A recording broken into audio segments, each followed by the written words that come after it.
People might not know that I actually am serious. I do have a bit of fun calling out mental health professionals on how stupid they are.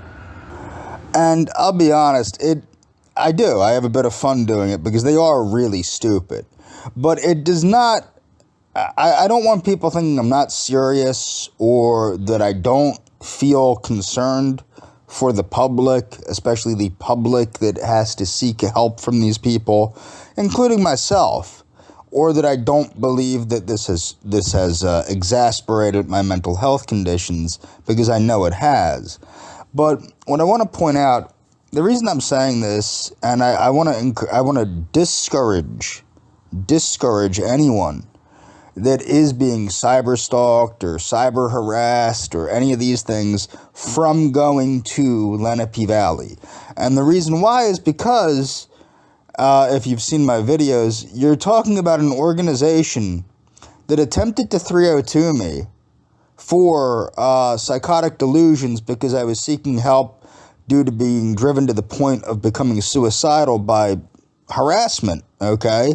Constant and utter harassment, reiteration that I'm never going to be able to do anything because if anybody Googles me, they're going to find this stuff and believe it. And what do you know? So this organization, Lenape Valley, attempted to 302 me. The 302 was immediately thrown out when the attending psychiatrist verified, no, I am being harassed, stalked, threatened, etc. People are threatening to murder me. People are stalking me, blah, blah, blah, blah, blah. And I'm not making it up. It's not a psychotic delusion. It's actually happening. Meanwhile, months later, my therapist supervisor at this organization, Lenape Valley, for whatever reason, it has never been verified as to why or what the purpose was of it or anything, never elaborated on it. Seems like she was just Googling random patients, I guess, random recipients of care, and like me, I guess they just go through people's files and they see who they want to Google that day, and they Googled me and they found a bunch of things that came up. And I'm going to show you, when you Google me, clearly what comes up is bullshit. And the only way a person could believe that, especially considering my criminal record does not match the horse shit being said about me, but the only way a person could believe that is if they are a complete and utter moron, or they themselves suffer from a severe mental health or behavioral health issue. So, cyber stalking, cyber harassment, adult mental health. So, essentially, they found that a total of 1,200 articles were used in this meta-analysis. They extracted ultimately 43 articles were analyzed. 42 of the reviewed articles reported that victims of cyberstalking and or harassment experienced a multitude of harmful and detrimental consequences for their mental health, including depression, anxiety, suicidal ideation, panic attacks. Victims recounted the lack of support they received from the criminal justice system. Now, what's humorous about that is I've actually received pretty good support from the criminal justice system for what they are capable of doing. I've received horrifically terrible support from the mental health industry and the people that are supposed to be providing me with mental health care. But think about this. I am diagnosed with obsessive compulsive disorder and post-traumatic stress disorder, okay? This has obviously the gaslighting I've received from my therapist's supervisor and other employees of, including my therapist herself, although I forgive her, but the gaslighting I've received from these people trying to make me accept an altered reality that is not a real reality, and to make me conform to their idea that these things aren't really happening when it's been verified by my ex-girlfriend, by a psychiatrist, by another person that works with me in mental health. It's not like this stuff is hard to figure out. It's right there. You'd have to be an idiot not to understand what's going on. But apparently, no, that's not, what, for whatever reason, whatever they read on the internet is true, and what other people are saying that know me and my personal life and things like that, that doesn't matter. So, of course, this is going to exasperate. If you have a mental health condition, it's going to exasperate things like depression, anxiety, suicidal ideation, and panic attacks. And I don't feel, personally, from experiencing it, that Lenape Valley is an appropriate organization to be giving support when they've done nothing but exasperate and gaslight me further. Okay, moving on.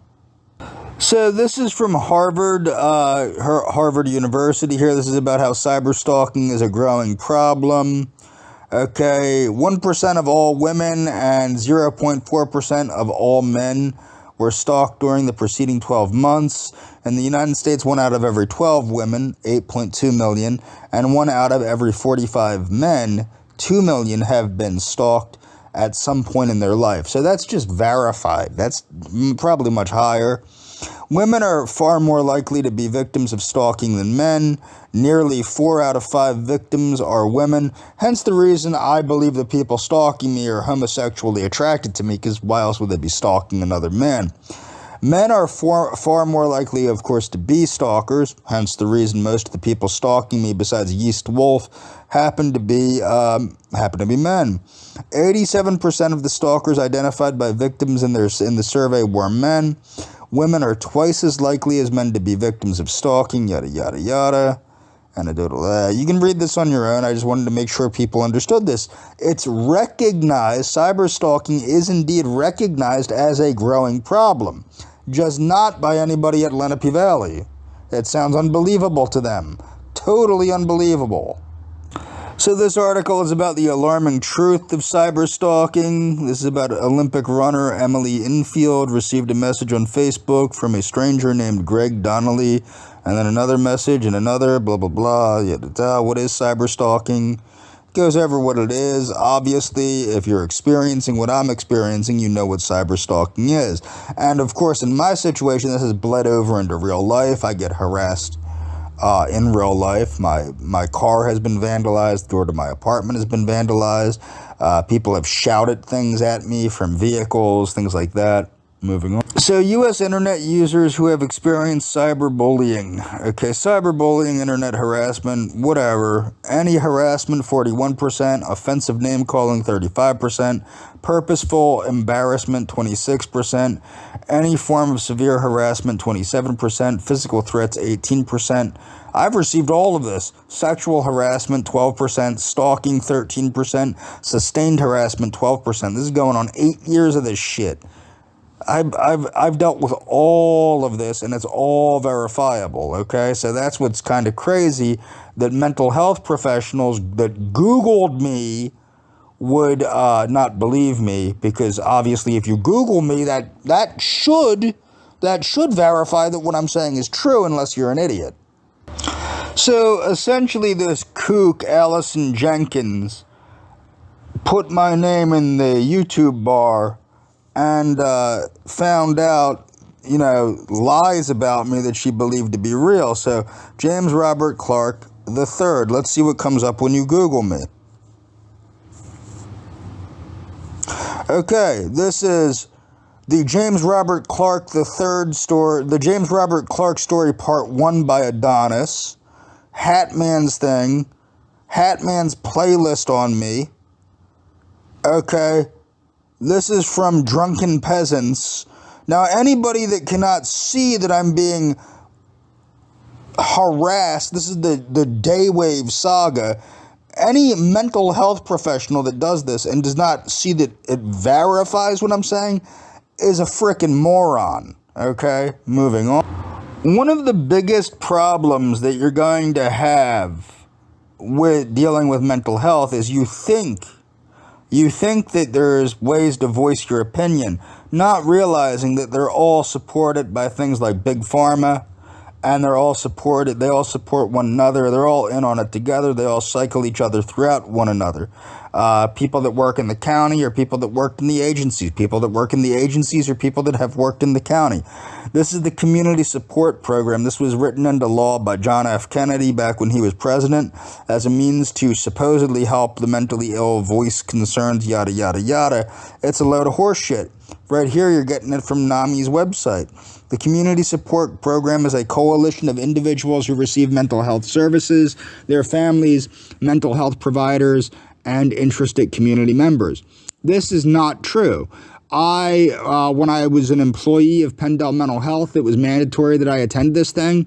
There is usually not any mental health recipients that come to these things. Okay? And it's not really promoted for the recipients to come to the things. Okay? It's just not, it's not advertised, it's not pushed for individuals to speak their mind, anything like that. People, therapists and such don't tell their clients, why don't you go to the community support program and speak out? Not encouraged. What you do see is you see a lot of, bitter individuals. You see a lot of county personnel, and you see a lot of, well, not even a lot, you see the occasional mental health professional, and the ones that unfortunately are forced to be there because they're the only person in their department, like I was.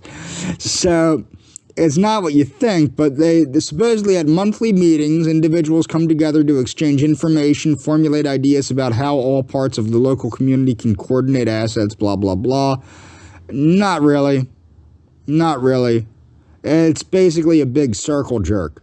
So that's from NAMI's website. I've already gone over how NAMI is little more than a pharmaceutical front group, meaning that CSP is probably little more than a pharmaceutical front group. So this is the community support program of Bucks County's own website. This is their menu here, about, tells you all about them. What you have to understand is there's a lot of really pretty principles and all this bullshit, but this will go over the history of CSP. So as you will see, the discovery of psychotropic medications along with civil rights and social rights movements in the 1950s and 60s led to the phenomenon known as deinstitutionalization, yada, yada, yada, ba-ba-ba-ba-boom. Yada, yada, yada, yada, yada, da-da-da-da-da, da-da-da. Okay, now what nobody's asking is, nobody cares really, with all these medications and all these support groups and all this money floating around and pumping into these different things, how come nobody is functioning at optimal levels? That might be a question people want to ask. Maybe there's something wrong with the way they're being diagnosed, the way they're being treated. Maybe there's a flaw in the system. Maybe we need less of the system, and maybe we need to do something a little differently. Like Albert Einstein said, the definition of insanity is doing the same thing that got you into the mess and hoping you can change it by doing the same thing. I'm paraphrasing, of course, but, I mean, let's be honest. Doing more of the same obviously isn't helping the matter. So this is Bucks County CSP meetings in person and virtually on Zoom. Okay, join the Zoom meeting, yada, yada, yada. Contact Marissa McKeverkin, CSP coordinator, blah, blah, blah.